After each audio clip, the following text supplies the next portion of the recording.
you live inside a story. Every morning, when you wake up, you slip back into it. The story of you, the main character, the voice in your head, the one who's been narrating your life since you first learned the word I. But here's the question you never ask. Who's writing the story? You think you're the author, that every decision, every belief, every emotion comes from conscious choice. But your story began long before you could write, long before awareness.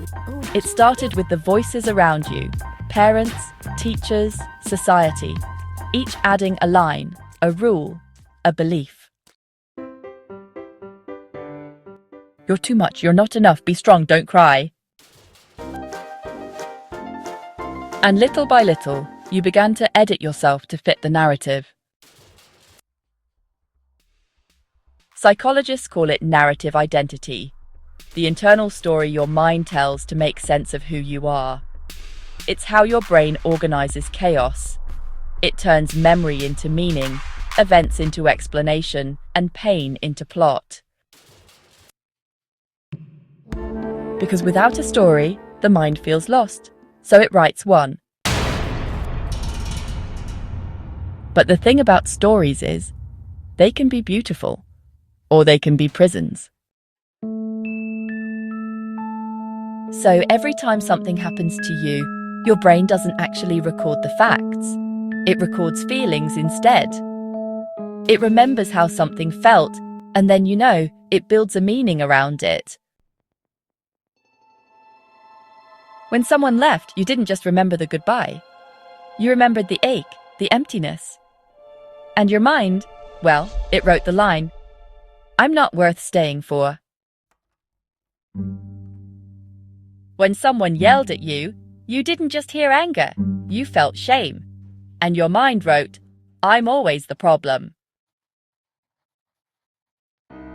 You didn't know it, but each emotion became ink, each belief a paragraph, each wound a chapter. That's how the story of you was written. Not by truth, but by interpretation. And the older you get, the more you defend that story, even when it hurts you. Because identity is comfort. Even pain feels familiar when it's part of who you think you are. So you repeat patterns that match the narrative. You seek people who confirm it. You make choices that keep it alive. You say you want change, but your story wants consistency. It doesn't care if you're happy, it just wants to make sense. That's cognitive consistency.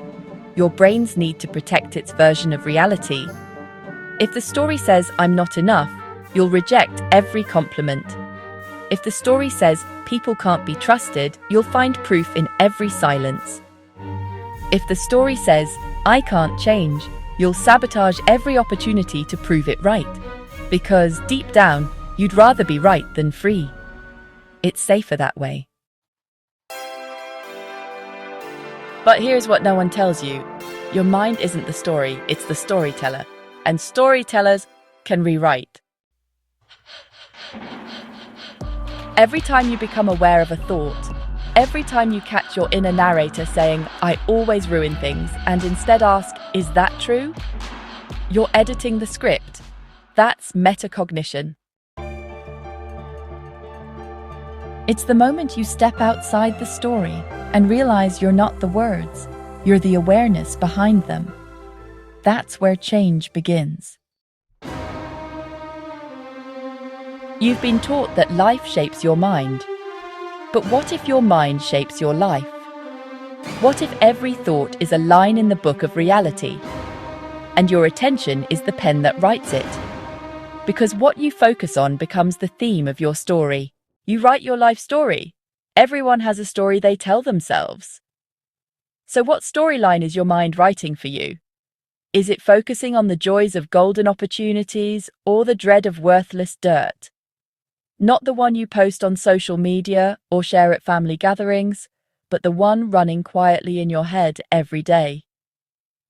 This story isn't written in a book or carved into stone.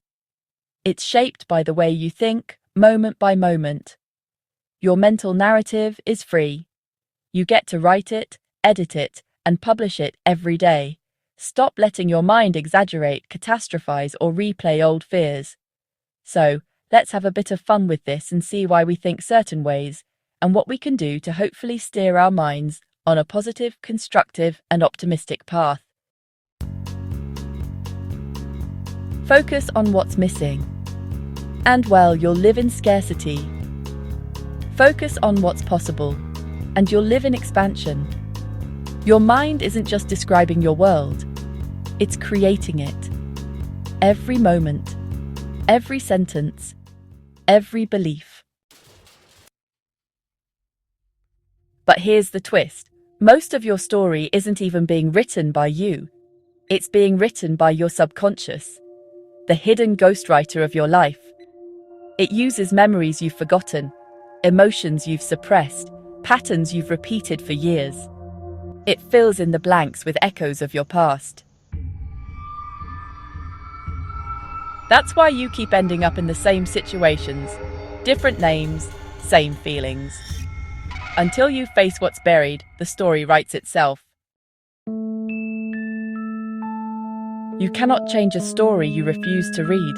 That's why awareness is painful, because it forces you to see how much of your life has been written by fear. But it's also the first step to authorship.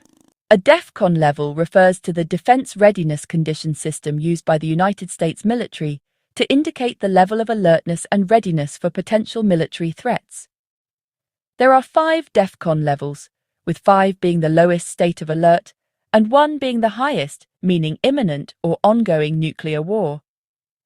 I'm only going to focus on levels 1 and 2, as they are the most dramatic and most fun to discuss. In my world, the highest level of danger is awarded to the mind of a teenager. I write this as a father of teens, and it is undoubtedly a story playing out in many households. Because once you see the ink, you can choose a new sentence, a new belief, a new way to be. It doesn't erase the past, it reframes it. And suddenly, what once felt like punishment becomes purpose. What once felt like loss becomes lesson. The story doesn't change what happened, it changes what it means. You've spent your whole life being the character. Now it's time to become the author. Stop waiting for the plot to fix itself. Stop rereading the same painful chapters. You are not trapped in your narrative. You're just unaware you're the one holding the pen.